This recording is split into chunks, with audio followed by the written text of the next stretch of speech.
Day 9 daily number 448. Oh, that's so easy to do with the fingers. Where we learn to be a better gamer. Let me even scoot the mic a little bit closer so that I can be a better commentator. Unbelievable. I am in my hair volcano mood today, which I think will be appropriate given the fact that we are going to be talking about how absolutely insane MarineKingPrime plays in general, but specifically in the Terran vs. Zerg matchup, which we'll be looking at today in two of his matches against DongRaeGu. I just wanted to give an extra special shout out to none other than the sexiest tech support nerd on the planet, the Gun Run. Spent about an hour helping troubleshoot what on earth could have been causing stream problems for the last week or so. So a huge thanks to the Gun Run from Twitch TV for being quite generally the biggest baller badass known to man. Did you know at DreamHack, when there was some sort of weird issue going wrong with the audio, he actually just duct taped two male port 3.5mm audio cables just in the air? He just taped them to get the audio to force crossover, and it worked. So here he is just like with this Frankenstein mess of cables, and he's like, it works pretty well, it's pretty cool. He's like diddling on his iPad like a boss. Unbelievable. Anything else noteworthy happened today? I guess this isn't noteworthy, but anyone else read this book before I go to sleep? Has nothing to do with the daily, but I'm curious because I was literally reading it in the seconds leading up to the daily today. It's kind of a cool premise. I'm actually going to open up the chat and double check. Oh yeah, and there's the Gun Run in chat. What up, Gun Run, Gun Run, Gun Run. The book is called Before I Go to Sleep, and it's kind of a cool premise, right? This woman wakes up. She has no idea where she is, has no idea what the room is. She doesn't recognize anything, and she realizes she doesn't even know her own name. And she looks over and there's a man in the bed next to her, and she panics and she gets up and goes to the bathroom kind of nervously and looks in the mirror, and she's like 25 years older than she thought that she is. She's an old woman and she realizes she doesn't know anything that's going on. The man wakes up and explains to her, I'm your husband, relax, you had an accident, and every night when you go to bed you forget everything. You can't form new memories, but every day you wake up in a panic, and I calm you down. Don't worry, I'm going to go to work, and everything seems recited and all this good stuff. So it's kind of an interesting premise. And a doctor calls her and says, hey, have you been keeping your notebook? And apparently hands her this notebook that is all her writings. She's been like keeping a journal of her days. And she looks at the front of the journal, and it says, don't trust your husband. And it's like, oh my god. It's kind of like this interesting thriller pacing right at the start where this man who claims to be the husband turns out he's lying, and there's this doctor who's like, do not tell your husband that you're seeing me, okay? Keep this a secret. And she's trying to read her journal and record what's going on, and every day she wakes up, forgets everything, and rereads through it. And it started out so awesome, and then shit stopped happening completely for like 100 pages, and I'm in the midst of that. This is what happens. The first like 90, 80 pages or so is of her starting to get a little tense, realizing that things are not as they seem. And then it's a section where she is reading the journal that she wrote. So you're reading her journal. And there's only so many ways that someone can write about how they don't remember anything before it gets really fucking boring. Oh my god! Ben told me that I wanted toast. Does he always know that I like toast? Is this truly the way I like it? Perhaps I like it soggy, but I'd never know because I can't remember anything anymore. All my memories are new, and tomorrow he might serve me chicken. Tell me I like chicken more than toast. I'll never know. And the next day, it's like Ben served me toast again. I guess he really wasn't lying, but then again, I couldn't remember that because I can't form new memories. And I'm like, why are we talking about toast? What does toast have to do with a thriller? So I'm really hoping something awesome happens because I'm honestly a pretty easy sell. Look at the top where it said. It says, pure page turner, heart racing, explosive, brilliant. They're quotes with no references. It doesn't even say like, you know, the New York Times book review or anything. It could have just been James. Some guy named James thought it was pure page turner, heart-wrenching, explosive terror. But whatever, they got my money, so I'm hoping to finish this at some point. I ran out of Dresden Files. That's why I'm reading that. I guess we should just do a daily. That seems quite reasonable. Let me just state that the Fun Day Monday for next week, and I've already gotten a cool submission from Violet Illusion on this, is you must play in any format you want, 1v1, 2v2, team, free-for-all, anything, where you do aggressive planetary fortress maneuvers all game long. I'm talking about planetary fortress pushes, I'm talking about planetary fortress counterattacks, I'm talking about having the forward planetary to use as the siege tank jumping. Anything like that, submit to Monday at day9.tv.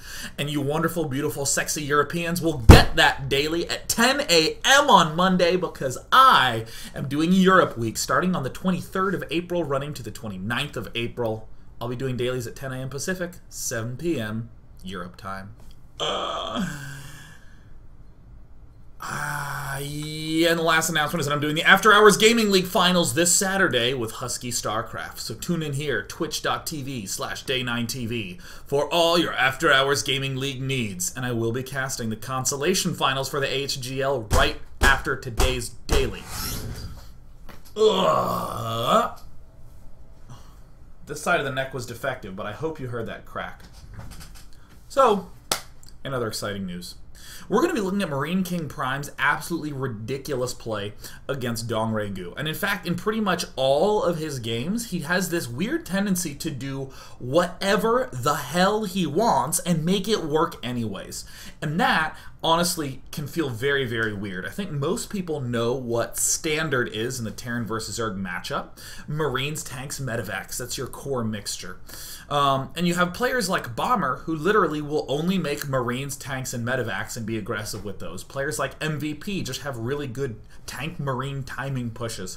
But MarineKing seems to be doing like Banshee, Hellion, Marauder with Thors all the time, and it works. So we're actually going to look at two games. It's not going to be too in-depth on any specific one, but we're going to look at the big underlying idea of a consistent set of logic, just playing consistently. It's very easy to say something like, I'm going to get a Banshee to do damage, but then I better get back to Marine Tank Medevac right away. Instead of saying, I'm going to build this Banshee to do damage. Where does that leave me now? Making sure we have that consistency to it. So first of all, we're going to do this game. Both of these games are from the MLG Winter Championship, MLG Columbus. And I'm so glad they released those replays, because all casters have kind of been joking lately that no one releases replays at all anymore. It's so insane. So huge, gigantic relief. That is actually a new set of replays to cast. And it's like 60 megabytes too. It's like so many games. So MarineKing is going to spawn down here in the bottom right of Antigua Shipyard. There's been the recent change to the Blizzard ladder map pool, which means that there aren't as many small maps as before. Maps like, obviously, Steps of War are gone, but all the closer starting positions ones like Metalopolis and Tombed Valley are starting to pop up less and less, and it's more maps like Daybreak, Ohana, Antigua Shipyard, where it's big, long-ass distances from base to base, so you can get away doing things like going for an early orbital command before barracks, but that's one of the reasons I chose this game. That can honestly be a little bit too technical, but a good old one barracks command center, everyone should have in their repertoire. So MKP is going to do something a little bit odd to follow this up. Notice that he built the Marine and then just went ahead and canceled it. And now is kind of moving along with the plan. There are some weird things that you can argue that are reasonable at this point, like, you know, you can start building Marine, and if for some reason a 6 pool starts to come up, you can just wall off and end up being kind of okay, but don't overthink that too much. He just throws down the command center and is going to immediately go for the double gas. This is something that you generally can only really get away with doing on a map that has some pretty large distances on it. And it's very easy to say, why am I not scouting my opponent? It's because our build literally will not change. No matter what we see, we're not going to be changing our build. So it's a much better idea to simply devote those resources at home, so that way if he does 6 pool or does do something nuts, you have the little bit of extra resources you need to live through the 6 pool. as opposed to sending that SCV out early, spotting the 6 pool, and then going, oh crap, I have no money, and then you lose. Ah, the tragedy. So MarineKingPrime, to summarize the build order that we see him doing right now, I'll actually back up to right here, is just a standard mix of Reactor Hellion with a kind of early expansion. There's the more common old school variant, which is to get the barracks and gas first and then get the command center later. You actually start the factory before you begin the command center. But I would say for this particular style, we want to be getting our command center earlier than that. Either command center first, then barracks, or barracks command center like this. Either one's fine, but if you are paranoid and you want to build the Marines and get the bunker up, that's fine. Just make sure you get your factory up as quickly as humanly possible. So great. MKP is doing kind of an interesting thing, following this up with this mixture of Hellion Banshee. This is, quite honestly, very uncommon to see in the modern day and age. We used to see it quite a bit. Players like Tarson would go one base Hellion Banshee. We're seeing MarineKingPrime delay it significantly by getting the command center first, and then going Hellion Banshee. I've left the production tab down for most of the game. I'm going to go ahead and open this up. And now it's time to get nuts. MarineKingPrime is going to be moving forward with these good old happy time Hellions, just to do some containment and harass. You'll notice that still at this point in the game, we're at 6 minutes and 30 seconds, and we have not managed to find anything. We have not scouted, we have not seen any units come to our base, and the units lost, I think, yeah, we've killed off a pair of Zerglings. We literally have not seen a damn thing. So, DongRaeGu could be doing literally anything with our little... he could be doing anything at all. He could be going for some sort of one-base play, could be going for some nuttiness. But first, let me get rid of all-ins for the moment. We just want to see that this build, at the very least, accounts for a good number of all-ins. By getting this Banshee Hellion composition up, the only things he can hurl at us early are a lot of Speedlings, Speedling Baneling, or some Roaches. Banshees deal with pretty much everything except the Zerglings, which the Hellions do. It's so easy to cross off. But everything else, we're not going to change our build. We're going to change it so little that it's okay not to scout. We can do this completely raw. Completely without spotting anything at all. In the unit counting station, we actually build a good amount of Hellions. We build it all the way up to 8 right now. And immediately we see this command center coming up. Now, it's very easy at this point in time to sort of think retrospectively about how this makes sense. But what I want to do is come back just 10 more seconds and talk about where the inconsistencies can come in. It's very easy at a time like now for a player to go, well, you know what, I got my Banshee up. Let's see, I'm getting a tech lab here. I better switch this factory with this barracks so that way I can begin making Marines and tanks as fast as possible. Again, it's so freaking easy to fall into that trap of, I need to get back to standard now. I need to get back to standard now. I'm honestly a huge believer in getting back to standard right away. I'm a big, big believer in that. Honestly, I would say if you're a young, budding Terran player and you want to figure out more to do, or better ways to win, you should be playing standard. However, never get in the trap of just jumping right back to standard without ever thinking if we should be doing it or not. At this point in time, we're doing an aggressive harassment build with Hellions and Banshees. What position does this put the Zerg in? Again, if he goes for any sort of mid-game timing, it's either going to have Lings, Banelings, or Roaches, and that's it. Having a really high amount of Hellions helps with all of that. The Banshees help with the rest of that. What else is Zerg going to have to do? He's going to have to build some form of anti-air. He's going to have to get detection up. So, this leaves Zerg in one of 3 broad categories. I love making categories. I love grouping things together. Zerg's going to be in really 3 big categories right now. Some all-in that we're already pretty sure isn't going to work thanks to our big Hellion Banshee numbers. And notice how building a lot more Hellions seems to help with that. And building a lot more Banshees seems to help with that. Okay, cool. The second thing that he could be doing is going for some sort of layer tech, kind of fast, and relying largely on Queens and Zerglings. Notice again how the Hellions help with this. Quite well with this. The other circumstance is if he's going for some sort of roach-based play, staying a little bit longer on the hatch tech. Or maybe he's going Stefano style, but the important thing is that he is going hatch tech, whether it be all Zerglings or all roaches. The Banshees are going to help a lot in this circumstance because he just won't have detection as easily as before. So, wow. Hellions and Banshees seem to accomplish all the goals of keeping this Zerg player back to him. Keeping him as far back as humanly possible. So, since we're pushing him back, getting this early command center up, I think is great for us.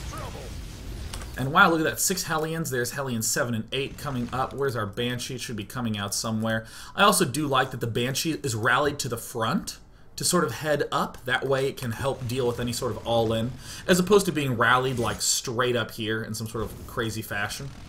Wow, look at this. We have more Hellions coming up. Fantastic. The Hellions brought these units to the front for us. We got to see everything that was going on. Absolutely everything. Now here is, I think, a moment where logical consistency can just be lost. Again, we eventually want to be going Marine Tank Medevac. That is our nice, strong composition.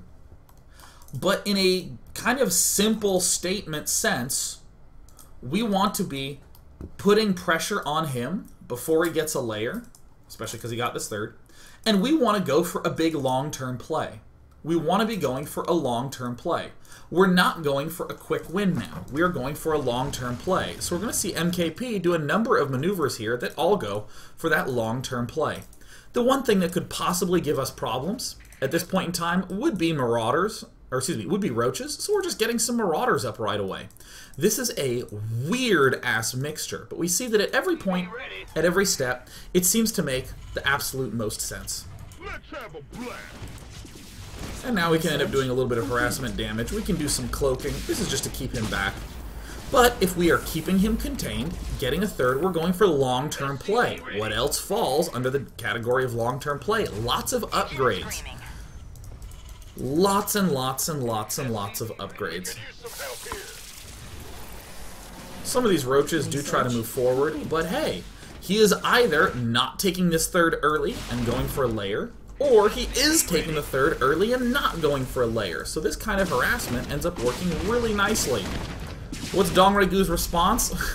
Wait for him to run out of energy, which he does here shortly. Ah, delicious. And now, finally, after all this crazy meandering all over the place, with Hellions and Marauders and Banshees, MarineKingPrime is now going back to a standard mixture of Marines and tanks. But how weird that these upgrades and this command center happen. It all makes perfect sense if we just say bluntly, oh, we're going for long-term play. Okay, what's in line with long-term play? Well, getting early thirds, getting early expansion started. Not getting these huge armies, or not getting these small Marine Marauder armies started early. A little bit of a flub happens there, but all this Hellion Banshee craziness is going to buy us a huge amount of time, because even now, as we stop right here, he's going to be in one of two categories. He either got kind of a fast layer, or he got kind of a fast third and a late layer. If he's in the fast layer context, well, no problem. We don't go through all this energy of building these Marauders. We just go straight into Marine production. We still get these engineering bays. We build a lot of turrets. Easy peasy. If he does go for this Roach play, well, how the hell can he attack us, really? It's at a time like this when this extremely unusual composition of fast Banshee, Marauder, Hellion, you just look at it and you go, ew, ew, oh, that makes so much sense. I actually would probably say that, yeah, this is about a good place to end part 1. I would actually probably say that the average Terran bear really wants to stop building Hellions as quickly as possible. And if you're doing something like Bomber, where you build like 2 to 4 Hellions and then just go into Marine Tank, that's great. That actually works quite well. But I think there's a danger if you come up with the idea of going Hellion Banshee and you just kind of do it. You go for like 6 Hellions and 1 Banshee, and you're like, yeah, but I should get back to my standard stuff as fast as possible. And then what happens? He pushes with Roach Baneling, and you feel like you don't have enough stuff to hold it off. And in fact, MKP, by really overdoing it nuts, 8 Hellions, 2 Banshees with Cloak. Did he actually build a 3rd Banshee? Yeah, he built 3 Banshees this game. Just by going crazy with it, funneled his opponent into such a small box. He'd committed to that early harassment hard, and now he's doing this sort of weird, fast, double upgrade play. He was getting 1-1 started when he had 1 Barracks and 2 Marauders. That's pretty cool. So what we're going to do now is go on to part number 2. And in part number 2, we're going to see how MarineKingPrime started off so crazy and will flow right back into normal, just as every good Terran should. See you in a bit. See you in a bit. Doot, doot, doot, doot, doot, doot.